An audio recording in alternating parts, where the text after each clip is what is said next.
Hello, welcome to Functional Bar. My name is Charles, and in today's video, we'll be discussing lists. We'll talk about what a list is. We're going to talk about strings and lists. As it turns out in Haskell, strings are lists. We'll talk about how to create a list. We'll talk about list anatomy. We'll talk about how we can access a list, how we can iterate across a list, that is, look at every element in a list and do something based on that element. Then we're going to talk about some suggestions for practice, have some review, and be finished up. So let's go ahead and get started. So what is a list? A list in computer science is almost exactly a shopping list. You write some things down on a piece of paper. You have a set of items, but order matters. You can have duplication. You can have the same thing in a list multiple times because order matters in a list. That is, order is preserved anyway. It doesn't have to matter. A list is a type. As almost everything in Haskell is, there's a type for it. And a list is a type in Haskell. A container, a list is a container. This is maybe a little bit newer word for data structures, but a container holds things and a list holds things. It is a structure that holds data, so it's a container. Lots of times you'll be looking at container libraries. A list is a data structure, which is maybe a bigger, more complicated sounding word, but that encompasses how we structure our data. So there's a subtle difference with container. Container is something that holds things. A data structure is a structure that stores data. So the structure is how that data is stored.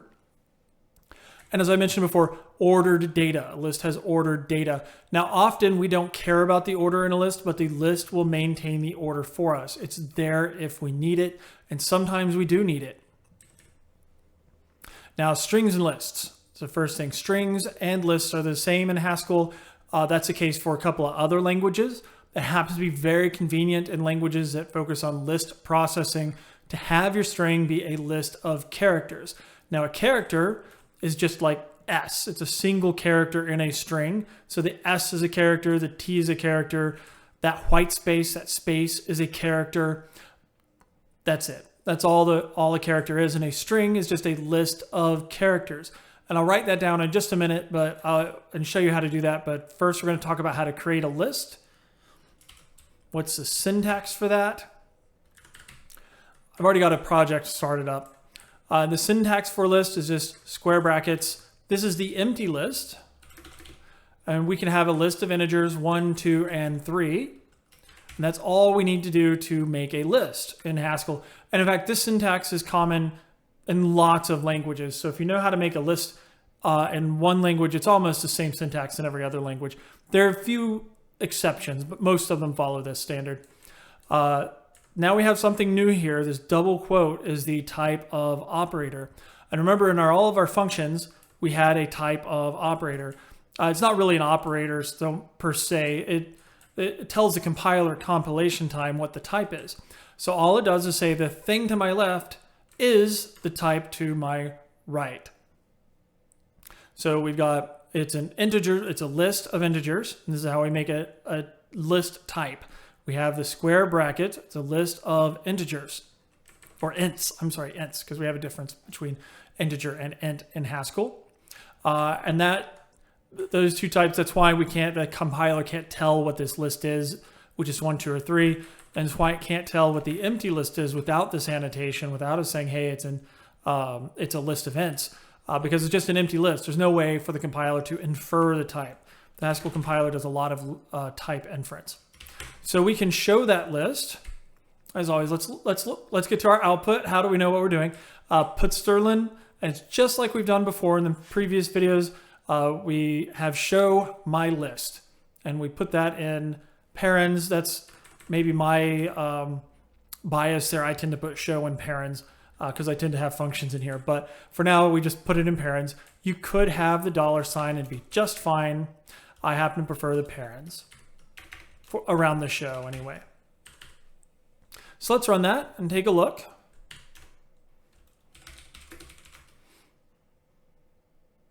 And here we see the list 1, 2, 3, and it looks almost like what we typed.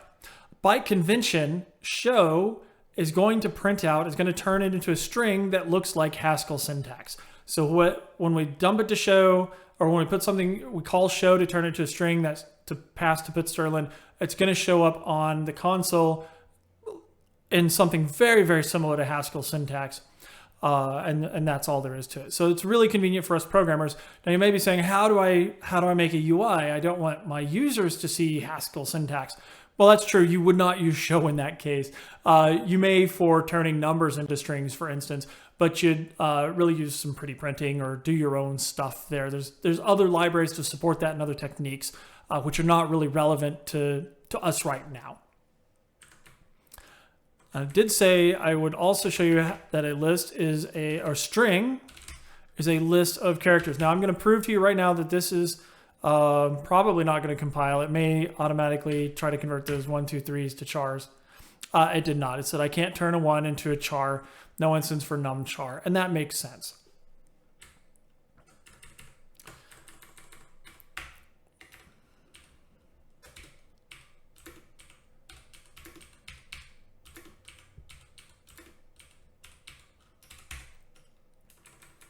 I just wanted to show you that the type does matter here. The compiler will tell us. And so we have this. This is a list of chars, a character literal or char literal. We have our single tick, a single character, and a single tick. Now in some languages where you have accents and whatnot, you may have to type multiple times on the keyboard to get that accent, but it's just a single character in whatever language you are. And in English, it's just going to be a character. Now the number 1 in single ticks is also a character. Like numbers are characters. A white space is a character. Like if we just hit the space bar, there's some other things. This is a character because it's a hard return. But for now, let's stick with the easy ones just to show you some exceptions. The easy ones, a single tick. I do want to point out, because sometimes there's confusion, this single tick is the one that's under your pinky. If you touch type, it's under your pinky. It's on the home row. It's kind of in the middle of the keyboard, not all the way to the right, but kind of far to the right. There's also a back tick. And the back tick is way up at the top left of your keyboard. And again, I'm sorry, I'm assuming that you're using a US English keyboard. I'm not familiar with other languages. But on a US keyboard anyway, the back tick is the one on the top far left. It's just under the escape key. And the back tick is a different character. It does different things.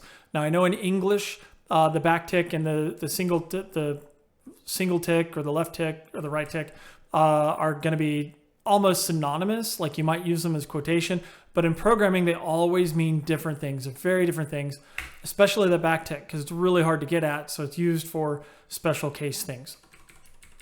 So we use a single tick to denote characters or character literals, and that's in the case in most languages. So this is going to just print the string hello. So we're showing it like we did our list. But this time, because it's strings get special processing and the Haskell compiler knows it's a string, we told it it's a string. And so I put the double quotes there. Now, since Pitt-Sterling takes a string, we can just do this. We can just put Pitt-Sterling my list.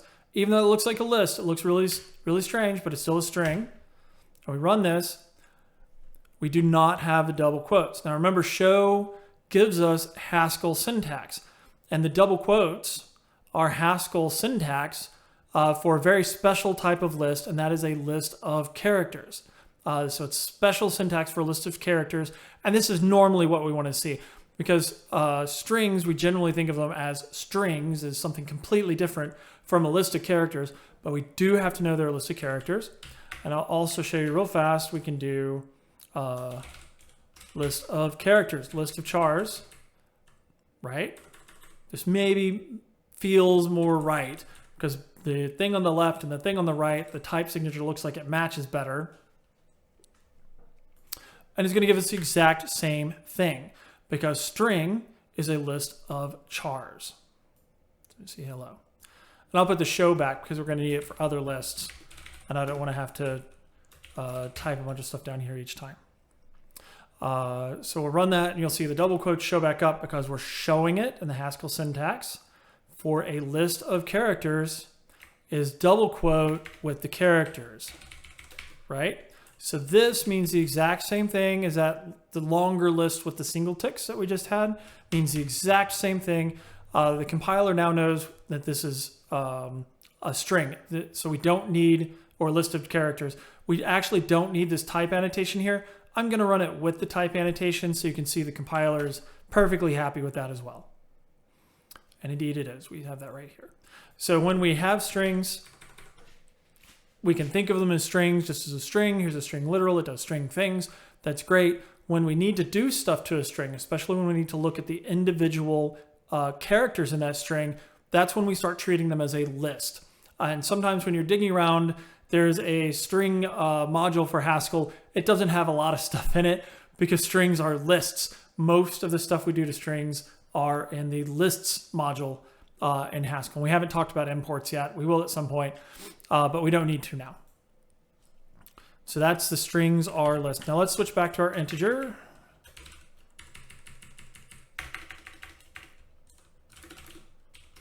And that's how we introduce lists. We did talk about the empty list. It's just that.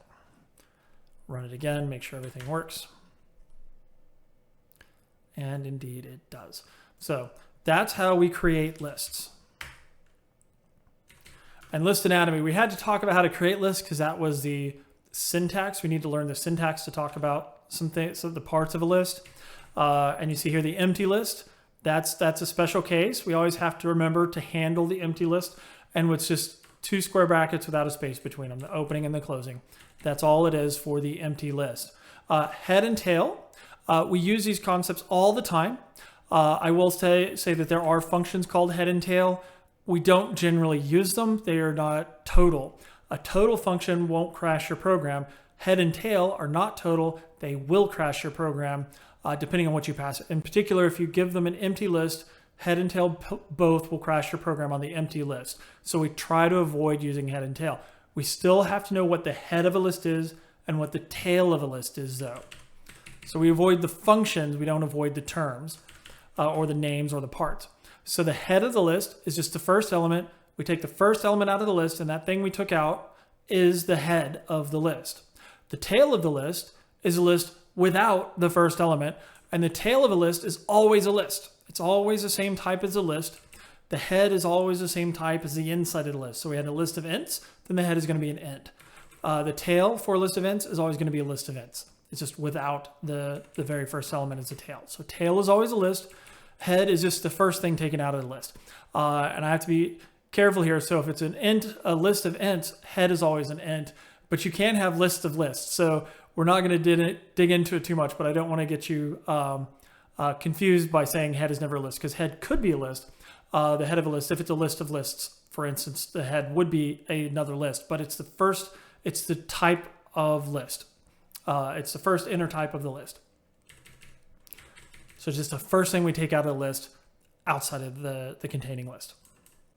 So that's it for our list anatomy. Head is the first thing in the list. Tail is everything else is the list without the first thing in it.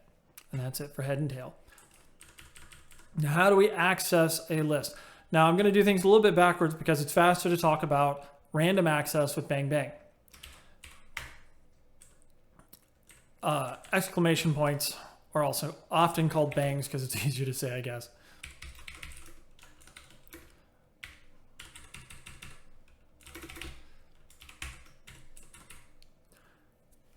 Excuse me.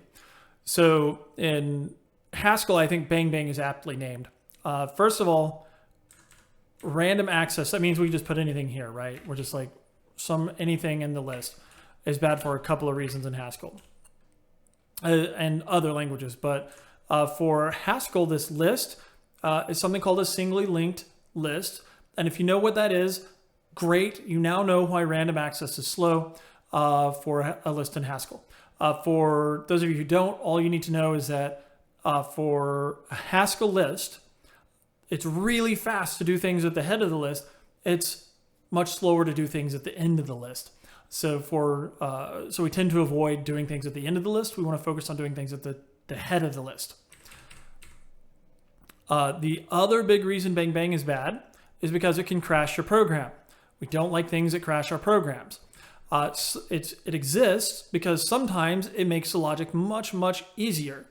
And for smallish lists, this performance penalty I was talking about, isn't a big thing. Like you're never going to notice anything if you just have a list of size 3, like we have here. If we had a list of size 10, you're still never going to notice anything. If it's 100,000, you're probably going to start noticing performance degradation towards the end of the list when you're accessing towards the end of the list. But it depends on the program, how, etc.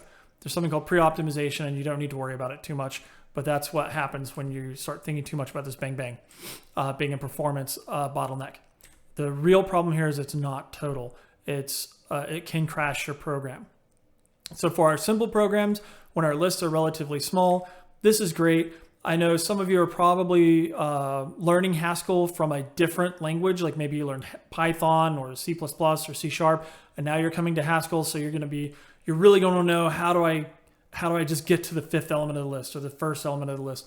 Well, this is how you do it. You do it with bang bang. Those of you who are completely new to programming, you may say, why do I even need to know this if it could crash my program? That's a good point. You have to know it because sometimes people use it and they use it for very good reasons. It's usually because it makes the algorithm much easier to understand and gets away. And they typically, in context, you already know that it's not going to crash the program. For instance, you've maybe already pattern matched and know that the list is not empty. Then you use the bang bang, or maybe you check the length of the list first or whatnot. Now, finally, how this works, Haskell lists are 0 indexed. So this is called the index. I often call it the offset.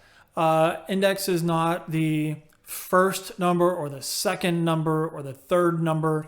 The index conceptually exists just to the left of that element. So I'm going to put my cursor here. So the 0th index, we're going to grab the next element, right? And so let me change this from numbers.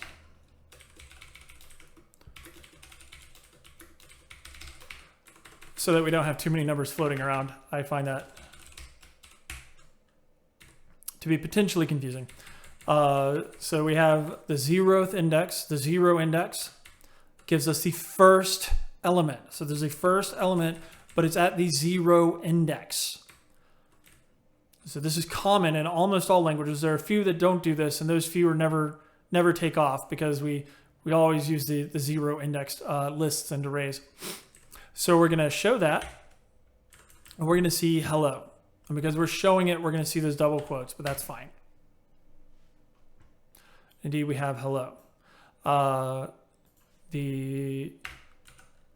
At index 1, at offset 1, here's how I always think about this, just to remember, so I don't ever get confused. And now it's just like you do it enough, you don't even think about it anymore. But especially when you're first learning, you start at the beginning, and you say, I need to move over one element. That's the element I'm getting. So that's the offset. I often call it the offset as well. So this gets us this element, world. Indeed, we see world. And if we do 2, same thing, we move over 2. 1, 2, other is what we're going to get. Other. And the compiler actually, at runtime, we have to do something very similar to get to these elements because of the backing data structure. Now, what happens if we do 3? I keep talking about crashing our programs. Let's see what happens. We go 1, 2, 3. There's nothing here. Fortunately for us, Haskell notices that we've overrun the list. We've gone too far. And some programming, notably C, it wouldn't, and you just read a random chunk of memory. And it crashes our program. This is better than not crashing the program because not crashing the program means security flaw. Crashing the program means bad user experience. People can't use it. Ticks off users, but it's a lot better than having all of your data stolen. So we see our error happened here. This is a runtime error in Haskell. It says prelude.bangbang. Prelude is the module. Bang bang. This is like what's going on, but now we know bang bang is the operator for random access into a list. It says index is too large. And remember, this is our index. The 3 is the index. It's too big. And then it tells us where the problem happened. Bang bang called at main.hs 8. So that's why it's not total, because it can crash your program. But again, it does simplify some algorithms, and some people who are coming from other languages are really going to feel bad that they can't use this. So they need to know that so they can sort of help adjust themselves to Haskell. Now, what do we do if we can't use bang bang? If bang bang is not so great, what do we do instead? And what we do instead is pattern matching. And we're going to do pattern matching in the head of a function. There are other ways to do it, but I haven't introduced that yet. So we're just going to keep doing pattern matching in the head of a function.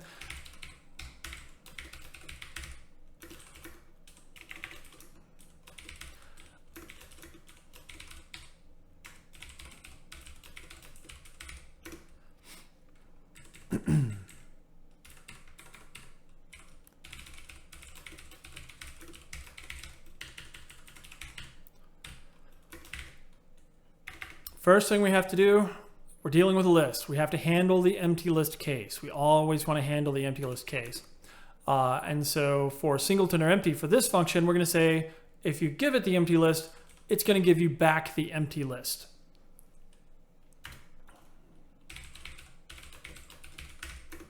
Now, if you don't give it the empty list, we're going to pattern match. And we're going to pattern match with something called the cons operator. And that colon is the cons operator. It stands for construct. So you can actually use this to make a list in different places if we wanted, but we're not going to talk about it right now because we don't often use it. But if you do see this, it's going to just like sort of glue the two terms together. And by convention, we see x and x's. This is almost always the case with these things are named. Sometimes they're named something different. You shouldn't be afraid of naming it different if it increases readability. But most of the time, you're going to see x colon x's. You might see c colon c's or j's colon j's, sort of depending on what's going on. Just whatever makes it more clear to understand. So this is the head. The one on the left is the head. Remember, we take that out of the list. The one on the end, the one on the right, is the tail. That's what's left over after we take the first thing out. And so x is going to become the head of the list. X is going to become the tail of the list after we pattern match. And since x has been taken out of the list, we have to put it back in the list, right? Or in a new list, actually. So we put x back in a new list with our square brackets here. So if it's the empty list, we return the empty list. If it's not the empty list, we take x out of the list and we build a new list and put x in it. That's all this does. But the compiler is going to complain because we don't need x's. So we put an underscore. And that's really common in pattern matching. I don't care about what the rest of it. So here's the underscore, just forget it. So it takes the x out of the list and doesn't worry about the tail. So we don't care about the tail. You just forget it. So it just takes the x out and doesn't worry about anything else. And it then puts the x in a new list. So I've already called singleton or empty on my list, and we have show r. So we're going to run that, and we're going to see hello. If I had done this correctly. Oh, because it's ints. Sorry, let me turn this to 1, 2, 3.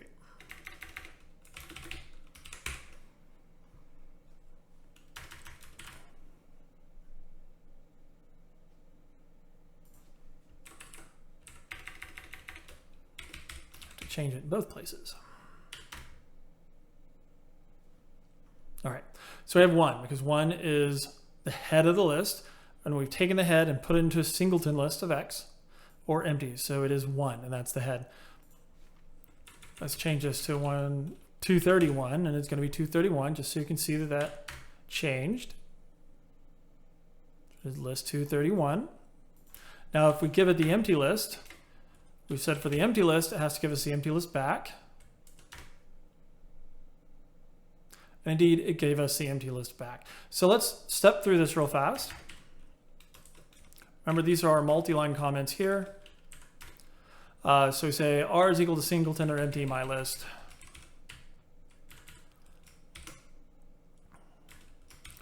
Let me back this up. We know what my list is, so we can replace that. It's the empty list, so we'll worry about the empty list.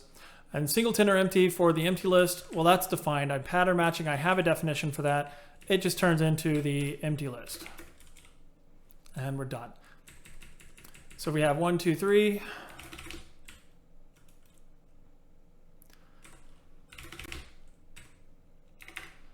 Now we're going to pattern match, but it's going to be pattern matching on this one. We said, oh, I can look that up. I have a definition for that. X is 1 because it's ahead. The list here is 2, 3, but we don't care, right? Because we have that underscore there. So the compiler doesn't have to worry about that. And it says X is now 1 because I've named X because that's what we pointed X at. X now holds 1. And so we put 1 here. So we do that expansion. And now we see that R is equal to 1, right? It just collapses all the way, and we got that. So that's all there is to it, that pattern matching. Now let's do the opposite of that, or not quite the opposite, but the complement maybe, or the dual. May not actually be the dual, I'm not a mathematician. Let's do tail or empty. Oops, I want to leave that there.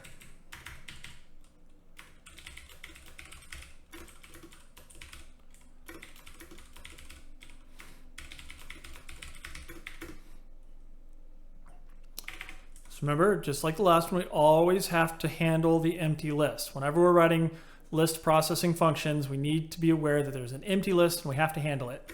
Fortunately, the compiler will tell us if we don't.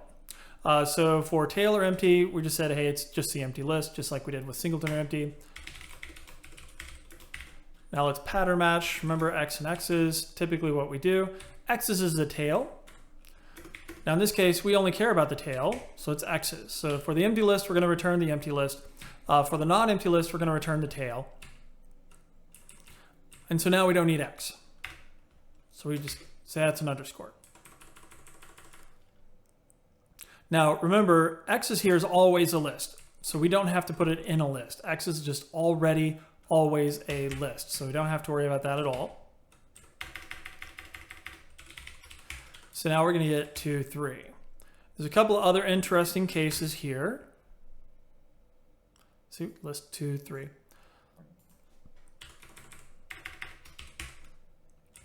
The tail of this list is just going to be 2. So even though it's a singleton list, there's only one thing in the list, it's still a list, and it's still a list of a single element 2.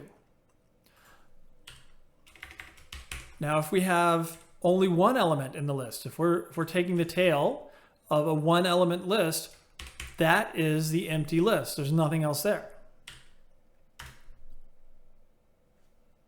I would see worked just fine. It's the empty list. And then for the empty list, and this is where we define it. So for the first one, we could still break it up. We took the head out of the list, and what was left was the empty list. Now, if we pass it the empty list, we can't take the head out of it because there's nothing there. It crashes. That's why for tail or empty, we just define the special case of the empty list, just return the empty list again. And so we're going to see the empty list again about right here. So that's all there is to it. And it expands just the same way singleton or empty did. And now we're going to talk about iteration because it's a natural extension of this pattern matching, how we pattern match lists so that we don't have to use the more dangerous functions to get at things in our list. How do we deal with it then? How can we iterate across a list? How do we look at everything else? It's a great way to show the full-blown pattern matching, which is where what we're normally gonna see. And in this one, we're gonna sum all the integers in an integer list, or an int list. Right, so we're adding them together. So we add two ints together, we get an int. And then we have a list of ints that comes in. We always handle the empty list. And for this one, 0 is really a good answer for the empty list. If we add nothing to nothing, we get nothing, right? So 0 makes a lot of sense. Now, if we don't have the empty list, if we have a list that has a head and a tail, it's non-empty, all non-empty lists have a head and a tail, what are we going to do? Well, we're going to add the first one to some int list of the tail. And so we're just going to recurse, just like we did with the Fibonacci sequence, except I forgot the plus sign. Excuse me. So we just have, I'm going to add this x to whatever's left. Let's add up the rest of it. And so every time we call this, x's get smaller, and we'll step through this in a minute. But every time we call this, x's get smaller, because remember, x's is a list, and we're going to take the first element out of the list every time this gets called. And it's eventually going to work down to our base case, the sum int list of the empty list, and we have 0, which is also another good reason why 0 makes sense here, because for the empty list, we don't want it to change the result. If we're just adding everything in a list, we don't want to change the result. So we need the additive identity is I believe what this is, where we just add 0 to something and it stays the same. It doesn't change it. So then we run through and we can add that together. So let me go ahead and run this and we can watch it work.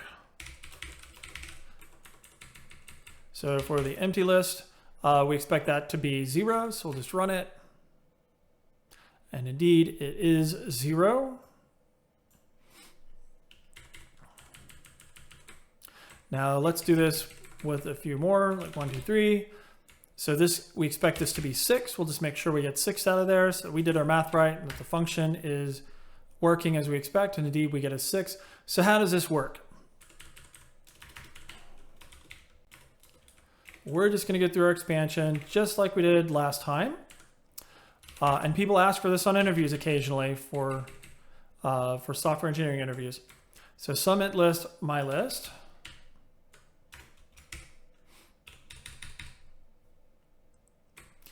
I know what my list is, so we're just going to replace that. We can look that up. My list is 1, 2, 3.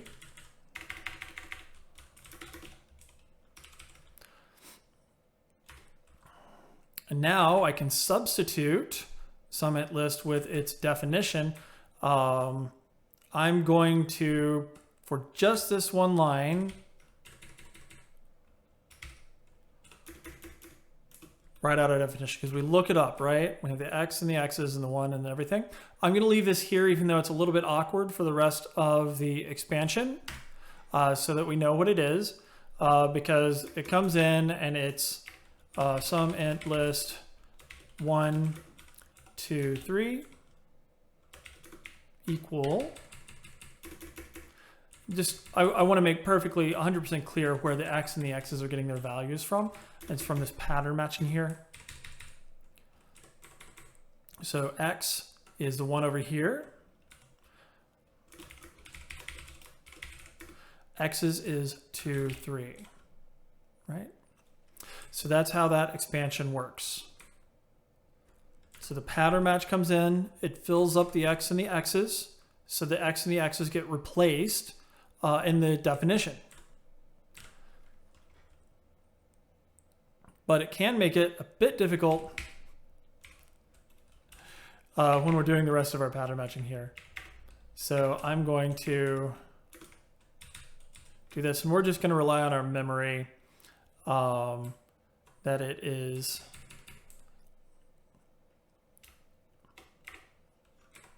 that happens. So it's 1 plus sum int list 2, 3. So we've just replaced that sum int list, right? So we've expanded that. We replaced it by its definition and replaced the definition by like all the x's, the x and the x's got replaced as well. And so now we've got sum int list 2, 3. We're going to do the same thing again. So that's x plus sum int list x's. And then we're going to replace our x with the head, which is 2. And our x's with the tail, which is, remember, the tail of is just the same list without the first element, without the head. The same list without the head is a tail. And so that's a 3. It's a list of 3. So it's a singleton list. And we're going to keep expanding because we haven't finished it yet. And so sum int list 3 is x plus sum int list x's. Our x for 3 is a 3. Our x's for 3 is the empty list, because after we take the head out, the head, when we take it out, is a 3. The tail is the empty list. So our x's is the empty list.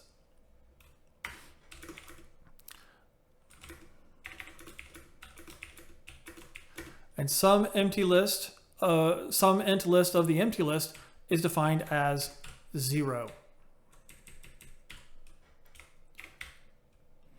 And so you see, this is why it's important that we have the additive identity, because we're adding and we need the identity for it, so the 0. And now we can just add those together, because that's how we keep simplifying it. And then it's 1 plus 2 plus 3 is 6, plus 0. 1 plus 2 plus 3 plus 0 is 6, and we've got 6. And so we're done. That's all there was to it. So that's how we process this recursively to add everything together.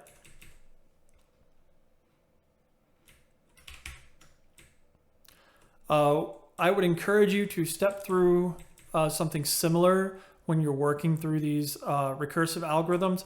You really need to get a handle on recursion. It's built into almost everything in Haskell.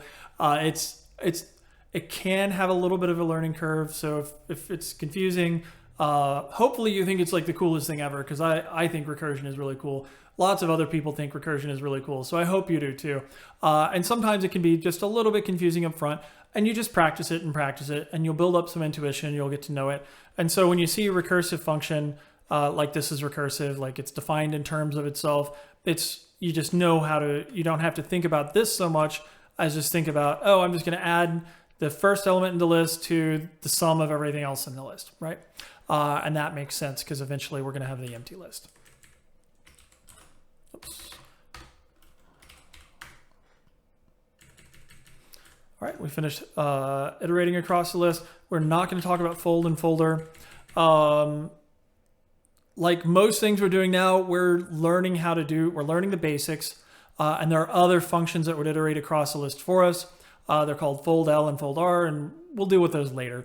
Right now, just focus on traversing a list with your recursive function, because we need more practice with our recursive functions.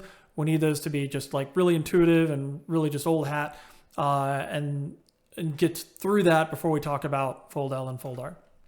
And now let's talk about some suggestions for practice. These are going to use basically that recursive algorithm we just did. Might be just a tad bit different. You may have to change some things. It's basically going to be this sort of pattern or this sort of idea or recipe where we have like our basis case for the empty list. We handle the empty list, and then we're going to like do something using the element that we're currently on, and we're going to add or do something else by calling the function again, to the result of calling the function again. So the first one is write a function to count the elements in a list. I'll give you a hint. You'll have to change the name, of course. Don't keep using some int list for counting. Do like count int list or something. So you do change something here, but I'll give you a hint. You don't need x. You don't need x at all in order to count the number of elements in that list. So if you give it a list of 3 elements, it should give you 3. If you give it an empty list, it should give you 0. Write a function to compute the product of all the numbers in a list. Product meaning multiplication. And so you have to change 2 things here. You'll have to change, of course, instead of addition, it's multiplication, but you're going to have to change one other thing. Remember, we used the additive identity earlier. Now we need to use the multiplicative identity. And then we're going to write a function to count the white spaces in a string. Now this one is a little bit of a stretch goal. It's not too complex. I'll show you a little bit of new syntax. Remember, a string is a list of chars. So it's easiest to think of it as a list of chars. And we're going to count it, and we're going to give back an int. So we pattern match, and you're going to need to know one new thing. The white space, we can pattern match on a character literal like this. And this is how we'd find a white space in our string, which is writing that character literal. Also, I would probably, you can use x and x's, that is 100% okay. But for dealing with chars, a list of chars, I'd probably do C and C's, just because it's characters and character starts with a C. But you pattern match on a white space. And of course, don't forget you need the empty list. You need your basis case, so you're going to have something there as well. All right, so let's quickly review what we've learned. We talked about what a list is. The real key takeaway here is it's just like a shopping list. It's a mathematical kind of thing, of course, but it's also essentially a shopping list. It's the same kind of list as a shopping list. It's ordered and it has stuff in it. Strings and lists are the same thing in Haskell. We use the word string when we're talking about strings, and then when we need to treat them as a list, we think of them as a list of characters, and the two are typed synonyms. It means the same thing to the compiler. And we have special syntax for a string because that special syntax gives us a list of characters. We talked how to create a list. It's just a square brackets. We talked about list anatomy. There's an empty list. It's the two square brackets together, the open and the closed right next to each other. We talked about the head is the first element in the list taken out of the list. And we talked about the tail as everything that's left over after we take the first element out. We talked about how to access the list. We prefer pattern matching. We don't like the bang bang. Bang bang is not total, so we don't want to use it. It can cause our program to crash. Sometimes we do need to use it though, and when we do need to use it, we shouldn't be afraid of it. We may have to write some code around it to test, but we're not going to worry about it too much at this point. We talked about list iteration. That's a recursive function we just spent a lot of time on, and then some suggestions for practice which deal with that list iteration sort of algorithm there, that recursive way to like walk through our list. And that's it for today's video. As always, questions and comments are welcome. Thank you for watching.